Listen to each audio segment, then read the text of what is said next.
ისტორია იყო შემდეგი, რომ დედაჩემი და მომჩემიც დაქორწინდნენ, ჩემი აღმზრდელი მშობლები.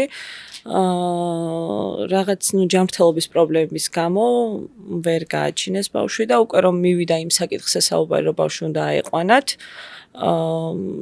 ერთ-ერთი ჩვენი ნათესავი, ესე რომ ვთქვათ, მუშაობდა მეხუთე, მუშაობდა არა, უფრო აი რაღაც პროდუქტი და რაღაცები, გასაყიდად მიქონდა და რაღაც მსგავსი ის იყო და იქ გაიგო, რომ ექიმი ამბობს შემდეგ სიტყვებს, რომ ბავშვი ყავს გასაშვილებელი. მშობელმა დატოვა.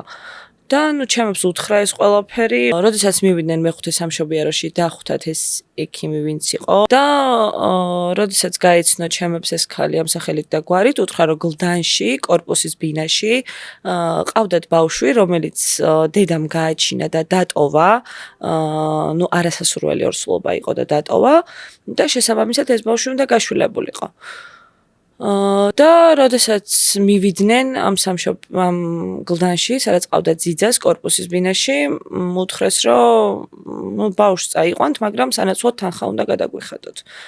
აქ იყო საუბარი დაახლოებით $5,000-ზე. შენზე ელენე? ჩემ შემთხვევაშიც იგივე იყო.